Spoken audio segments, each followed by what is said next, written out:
नमस्कार दोस्तों। आज के लेक्चर में हम लोग कंपनी लॉ इस सब्जेक्ट के जितने भी इम्पोर्टेंट क्वेश्चंस हैं उनको डिस्कस करेंगे। लेकिन इस चीज़ से पहले मैं आपको एक डिस्क्लेमर देना चाहता हूँ। ये जो सवाल है वो पिछले 5 साल में रिपीट हो चुके हैं। मैं किसी भी प्रकार की अनएथिकल मेथड्स को सपोर्ट नहीं करता और मुंबई यूनिवर्सिटी का क्वेश्चन पेपर है उसके पैटर्न के अनुसार 30 to 35% क्वेश्चंस हर साल रिपीट होते हैं। दोस्तों, आपकी 7th सेमेस्टर का सबसे डिफिकल्ट सब्जेक्ट होने वाला है कंपनी लॉ और इसके इम्पॉर्टेंट क्वेश्चंस आप ध्यान से देखिए और इनके साथ साथ आप अपनी ओन रिसर्च भी बनाए रखिए। ये मैं आपको सलाह देना चाहूँगा। तो शुरुआत करते हैं। सबसे पहला क्वेश्चन रहेगा theories of corporate personality. Corporate personality की जो थियरी है वो 4 प्रकार की है: fiction theory, realist theory, bracket and purpose theory. अगर 100 मार्क्स का पैटर्न और ऑफलाइन एग्जाम का पैटर्न बना रहा तो ये सवाल 12 मार्क्स के लिए आएगा और इनमें से हर एक थियरी 5 मार्क के लिए पूछी जाएगी। अदरवाइज अगर ऑनलाइन एग्जाम का पैटर्न बना रहा तो इनमें से कोई भी एक सवाल 3 मार्क के लिए आपको पूछा जा सकता है। दूसरा सबसे इंपॉर्टेंट सवाल है define a company, explain merits and demerits of incorporating a company. 12 marks के लिए पूछा जा सकता है। तीसरा है इंपॉर्टेंट केस लॉ है सॉलोमन वर्सेस सॉलोमन, बहुत ही ज्यादा इंपॉर्टेंट, 12 मार्क्स के लिए आपको पूछा जा सकता है। इसके बाद में doctrine of lifting the corporate wheel, ये आपको शॉर्ट नोट्स के लिए पूछी जा सकती है। 5 मार्क्स के लिए ये क्वेश्चन आ सकता है। Distinguish between public limited company, private limited company, holding company and subsidiary company, इन चारों में से कोई भी दो आपको डिस्टिंग्विश के लिए पूछे जा सकते हैं, यानी पब्लिक लिमिटेड और private limited, public and holding, public and subsidiary, इन दोनों के बीच में डिस्टिंग्विश आपको पूछा जा सकता है फॉर 5 मार्क्स। इसके बाद में कंपनी लॉ का सबसे इंपॉर्टेंट सवाल memorandum of association, content and procedure for alteration of object clause, 12 marks के लिए। इसके बाद में डॉक्ट्राइन ऑफ अल्ट्रा वायर्स, ये सवाल 5 मार्क्स के लिए पूछा जा सकता है। इसके बाद में मेमोरेंडम ऑफ एसोसिएशन के बाद सबसे इंपॉर्टेंट है articles of association, content and procedure for alteration, distinguish between memorandum of association and articles of association, binding force of articles of association. इन 4 में से कोई भी एक सवाल आपको पूछा जा सकता है फॉर 12 मार्क्स। इसके बाद में 9वां इंपॉर्टेंट क्वेश्चन है doctrine of indoor management, 5 marks के लिए। इसके बाद में डॉक्ट्राइन ऑफ कंस्ट्रक्टिव नोटिस, ये भी सवाल आपको 5 मार्क्स के लिए आ सकता है। अभी हम लोग आगे बढ़ते हैं। इसके बाद में 11th इंपॉर्टेंट क्वेश्चन है रोल ऑफ प्रमोटर्स, ये आपको 5 मार्क्स के लिए पूछा जा सकता है।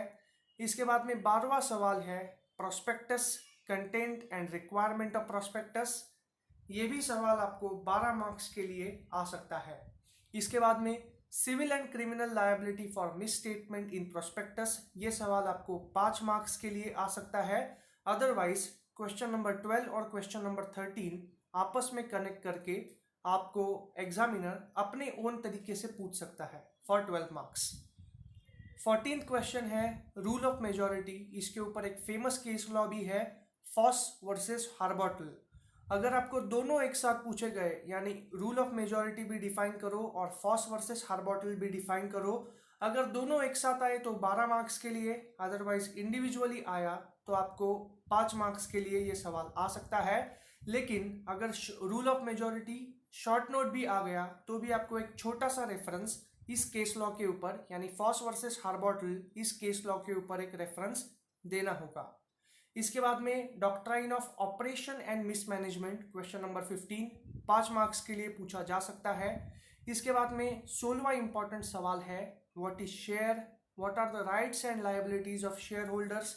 अगर ये दोनों सवाल एक साथ पूछे गए तो 12 मार्क्स के लिए, अदरवाइज इंडिविजुअल सवाल पूछा गया तो 5 मार्क्स का शॉर्ट नोट निकल कर आ सकता है। इसके बाद में आपको transfer and transmission of shares, question number 17, ये थोड़ा कम इंपॉर्टेंट क्वेश्चंस है लेकिन आपको इसके ऊपर रीडिंग करना बेनिफिशियल हो सकता है। इसके बाद में issue of shares at premium and discount and calls on shares, ये आपको शॉर्ट नोट्स के लिए आ सकते हैं। जब मैं एग्जाम दे रहा था तो कॉल्स ऑन शेयर्स ये सवाल पूछा गया था।